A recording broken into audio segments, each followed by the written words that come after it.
Oke, nah sekarang kan kita sudah melakukan pertemuan kedua ya. Iya. Nah, untuk perasaannya di pertemuan yang kali ini dari pertemuan yang sebelumnya itu bagaimana ya, Kak?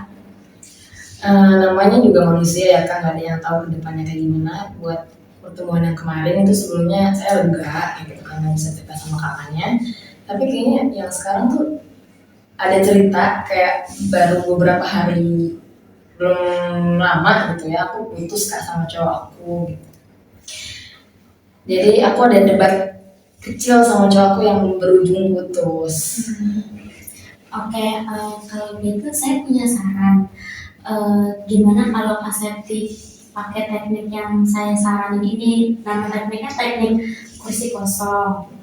Nah, jadi nanti ada 2 kursi di situ. Kursi yang pertama Kak Septi memang sebagai diri Kak Septi sendiri, tapi untuk kursi yang lain Kak Septi berperan seolah-olah Kak Septi itu sebagai diri cowoknya Kak Septi.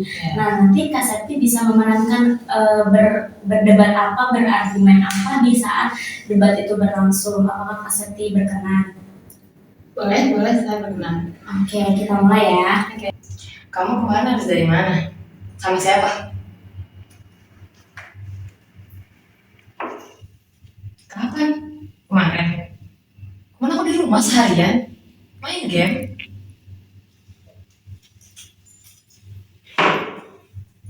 Yang benar. Terus ini siapa? Ini siapa? Ini kamu juga sama siapa ini?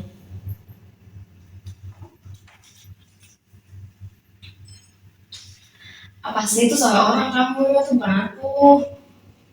Aku main sehari di rumah, aku nggak ada di situ, aku nggak pergi kemana-mana, aku nggak sama siapa. Masa kamu nggak percaya?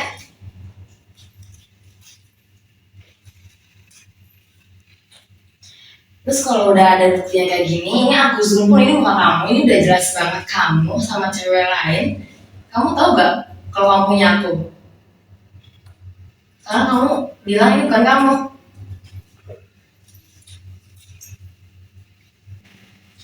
Ya udah, terus kamu sekarang maunya apa? Terus sekarang kamu maunya kita berdua ini putus. Ya itu kan yang kamu pengen, kita putus gitu ya, biar ya udah kamu gak mau ngejalanin sama cowok yang menurut kamu red flag karena aku selingkuh gitu kan.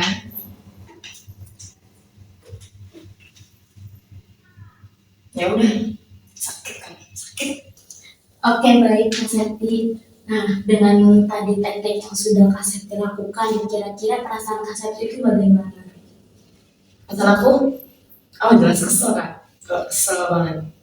Oke, nah saya di sini punya mungkin kalau pendapat buat saya ya, mungkin pendapat yang pertama kalau misalkan Kak Septi masih bertahan dengan cowok Kak Septi ini, mungkin Kak Septi akan terus-terusan ngerasa sakit hati karena Kak Septi udah ngeliat dia selingkuh secara langsung.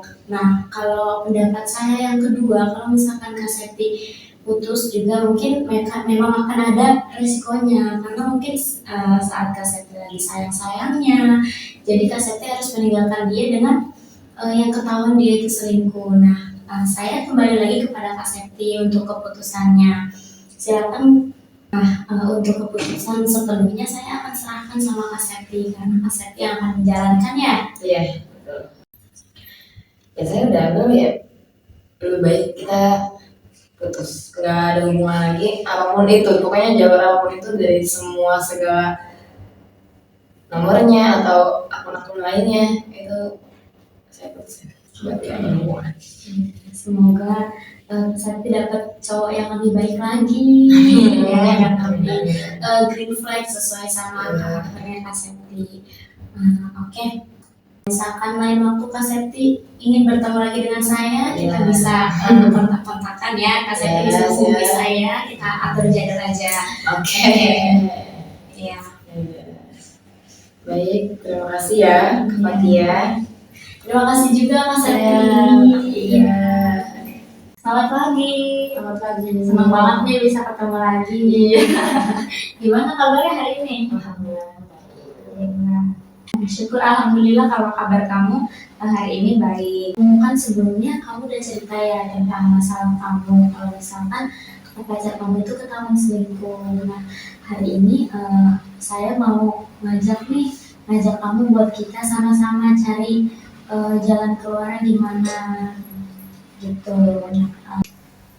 Nah, seperti yang udah kita sepakati nih ya sebelumnya, di kegiatannya itu nggak ada yang namanya menghakimi satu sama lain ya.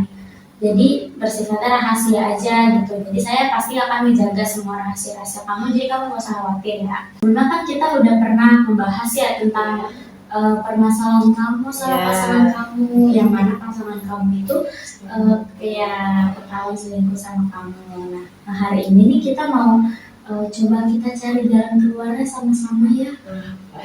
Di pertemuan sebelumnya kan kamu bilang ya kalau kamu itu pengen fokus dulu sama diri kamu sendiri. Nah, tapi tadi kamu bilang nih kalau misalkan kamu itu masih suka stalking akun sosial medianya mantan pasangan kamu.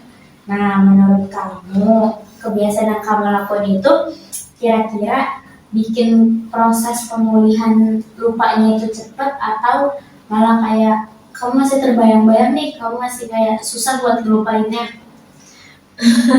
Kalau ada pikir-pikir ya kayak jadi malah makin susah dan malah bikin aku jadi gak pernah lupa gitu, jadi kayak malah makin sakit gitu sih.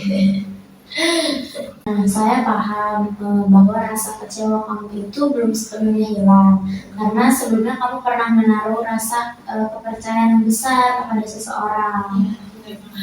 Nah, sekarang kira-kira menurut kamu langkah apa nih yang selanjutnya yang akan kamu lakukan yang untuk membantu kamu bisa melupakan mantan pasangan kamu? Tahap pertama sih kayaknya buat ngurangin ya, bukan ngurangin, dia stop, berhenti buat saking akun sosmed tentang pasangan aku sih. Selebihnya ya udah fokus sama diri sendiri. Kalau diri sendiri menerima ya kenyataan, ikhlas. Nah, coba sekarang kita lihat nih dari sudut pandang yang berbeda. Perselingkuhan yang dilakukan sama mantan pasangan kamu itu kan bukan berarti kamu itu tidak berharga, karena perselingkuhan yang dilakukan sama mantan pasangan kamu itu memang udah menjadi keputusannya dia. Bukan berarti kamu itu gak bernilai, bukan berarti kamu itu tidak bernilai sebagai seseorang, terutama kan sebagai seorang perempuan ya. Jadi kamu gak usah nih merendahkan martabat kamu sebagai seorang perempuan. Jadi kamu, kalau menurut saya mah kamu mulai sekarang perlahan kita jangan terlalu sering lah sakit akun mantan pasangan kamu. Makasih kamu udah bertahan sejauh ini. Yang pastinya emang berada di posisi ini tuh tidak mudah untuk kamu ya. Tapi saya akan tetap menghargai usaha yang kamu lakukan sampai dengan hari ini. Makasih. Nah, dari yang tadi kamu bilang, kalau saya nangkep kalau misalkan walaupun kamu masih merasa sedih, kecewa, sakit hati, tapi setidaknya kamu udah nemuin ruang nih, tempat yang aman buat cerita, buat berbagi cerita kamu. Nah, jadi kamu bisa merasa sedikit lega. Iya benar. Berarti sekarang tuh kamu sedang menerima ya, menerima kenyataan yang sudah terjadi nih sama diri kamu. Walaupun emang di sisi lain kamu pasti merasa sedih, merasa kecewa, sakit hati. Nah, itu adalah perasaan-perasaan yang wajar. Karena yang namanya proses tuh pasti ya ada tahapannya, step by step gitu bahasanya.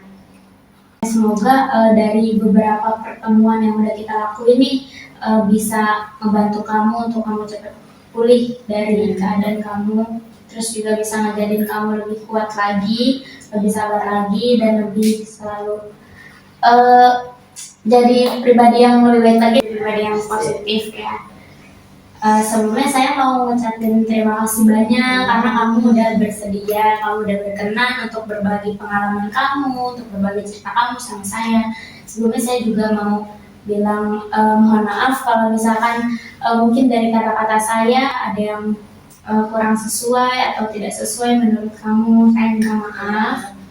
Iya kan, sama-sama. Makasih juga udah nyediain waktunya buat dengerin keluh kesah aku, terus melihat perkembangan aku sejauh ini.